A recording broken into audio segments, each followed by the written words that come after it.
How's it going, everybody? This is Mike having my evening cappuccino from Dunkin' Donuts, and I'm here to do a top five Friday list, which is actually the subject for last week, last Friday. And the subject is to rate the five Star Trek TV series from least liked to most liked. And actually, there were six if you want to include the animated series, but I guess we're not. So anyway, so my friends Forker Ball and DVD Collector 1974 were doing this, and I think Patty Moran has also been doing some of them as well. I haven't been doing the top five lists because I'm much too lazy to get a list together every week. But this is Star Trek, so I thought it was something I can do, and I just kept meaning to do it every day, and then now it's almost time for next subject. So I've been very slow. I told you I was lazy. So anyway, after all that introduction, let me just say that as far as the Star Trek TV shows, I never saw any of the shows when they were originally on. Okay, when the original series came on in the '60s, and I've said this in other videos when I've talked about Star Trek, but I didn't watch it. I wasn't interested. Never watched it until it went into syndication, and then I went to some of the films and liked them. But all the other TV series, starting with TNG, they all came and went, and I never saw any of them. So I never actually became a Star Trek fan until 10 years ago, 2005. And then it's something that just happened very suddenly. It was like a religious awakening. And so I've been catching up on watching all the TV shows by buying them on DVD and collecting them. And so I'm still not well. I haven't watched all of the shows yet, so I'll explain it to you. So starting with number five, I'm going to put Deep Space Nine at number five, not because it's my least favorite or because I don't like it at all. It's because I still haven't watched all of the shows. Now, Deep Space Nine had seven seasons. I've only watched seasons one, two, and three. Just recently started watching season four, and I like everything that I've seen. It's like any TV show. Some shows are more impressive than others, but I love the characters. I think Avery Brooks as Captain Sisko is a terrific captain, and I like all the actors in the show. And some of the stories have been very, very good. Deep Space Nine is a very dark and serious interpretation of Star Trek, and I understand that it gets even more serious and more dark as the Dominion War starts up, which I think comes up in season four. I guess I'll find out. But so that's my number five, and number four, for kind of the same reason, I'm going to name Enterprise because now Enterprise had four seasons. I've seen the first three and most of season four, but I haven't yet finished it. I do like Enterprise. Um, I think Scott Bakula as Captain Archer is again a great captain. I like all the characters. I like the actors, and I think it's kind of uneven. I think that in season three, when they were doing the extended story of the war with the Zindi, I thought that it was probably a little bit too much. But for the most part, I still like it and I appreciate it. I think it was a good idea to go back to the beginning of the Federation and all that and show the history before the original series came on. I'm not sure that I would have come up with that idea myself as a new Star Trek TV series, but I think that they executed it pretty well. So, okay, Enterprise is number four. Number three is The Next Generation, which I have seen all seven seasons, and I love it. Love all the actors. I love Patrick Stewart. I mean, it's a great show. There's nothing about Star Trek really that I don't like, but Next Generation. A lot of people complained about the first season that it was kind of uneven, that it wasn't done very well. They didn't know what they were doing, and I guess I kind of agree. But I think that they certainly made up for it in the next seasons, and I just love it. I can't say enough good things about the interaction between all the characters and Patrick Stewart as the captain. Some of the great, legendary episodes like Yesterday's Enterprise from season four, and of course I can't remember now exactly when it was, but the the the shows where Captain Picard became a Borg and then became unborged and all that stuff, unassimilated.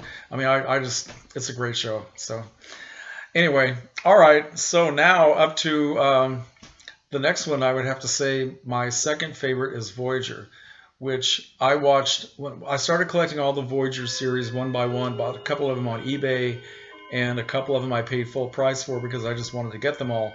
I didn't know anything about Voyager or Kate Mulgrew as an actress or a person until I went to my very first Star Trek convention in 2006 in Las Vegas. And that was where I first saw Kate Mulgrew on stage. I just went out of curiosity, knowing nothing about her. I was so impressed by her as a person and the way she expressed herself that I was dying to get into Voyager. And once I did, I was just completely hooked. I fell in love with it. I love that show. I know a lot of people don't like Voyager and they say nothing but bad things about it, but I love it. And I watched it all the way through, all 7 seasons. And I just thought that it kept getting better and better. So Voyager's number 2. And then, of course, number 1 is the original series. And the reason for that is because, to me, that is Star Trek. That is the definition of Star Trek. If none of the other shows ever existed, we would still have Star Trek, the original series. That's where all the magic began. And for me, that's where the magic stays. And I love... I'm not that crazy about William Shatner as a person, as an actor, although I see him on stage many times when I go to conventions, and he's always enjoyable. He's always funny and energetic, and he's kind of a cool guy. But for me, it isn't William Shatner that matters so much as Captain Kirk. I separate one from the other. Captain Kirk, the character, is nothing like William Shatner. I love Mr. Spock. I also love Leonard Nimoy as a person and as an actor. May he rest in peace. But it's Mr. Spock that counts, and there are such iconic characters, iconic figures in science fiction. And let's see about the remastered version of Star Trek. Now, the 3 DVD box sets that I have are the ones that came out before the remastering was done. I actually don't agree with the way they remastered it, because they didn't just make it look as good as they possibly could. Remaster it and put it in pristine condition. They decided to add things and make it look different, okay? Make it look and sound different. And quite frankly, I don't think that was necessary. I know a lot of people disagree with me.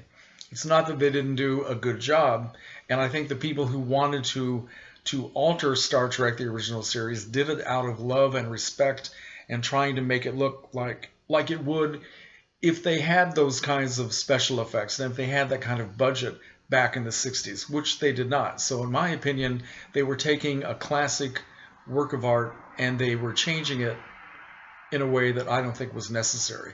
But it exists, and I occasionally watch Star Trek on MeTV on Saturday nights, and they use the remastered shows, and I watch them. It's not like I sit there and just, get real disappointed and upset. And they did add some nice things and make it look more I think acceptable to modern day audiences who may not like the original series because it's so quaint, I guess. I don't know. I'm not sure what I'm trying to say here, but so Star Trek, I love it. I love everything about it. I'm not that crazy about the new films by J.J. Abrams. I'm anxious to see what's going to happen with the 3rd film. I actually like the 2nd film better than the first one. So I'm keeping an open mind and waiting to see what happens. But my project now at home is to finish watching Deep Space Nine and get involved in that and finish up with Enterprise. And after I came home from my last convention in Las Vegas, I found myself getting back into the original series. So I've been watching some of those back to back, and probably the best.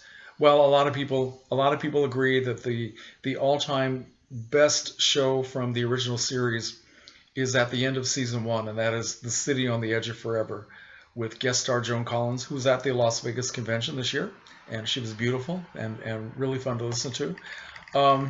Yeah, great show, and wow, I love all the characters and the actors in the original series, and like Kirk and Spock, they are all iconic, and just I don't know, they're on some other level up here someplace. So anyway, so that's my video about the Star Trek series top 5. So questions, comments, all are welcome. Thank you.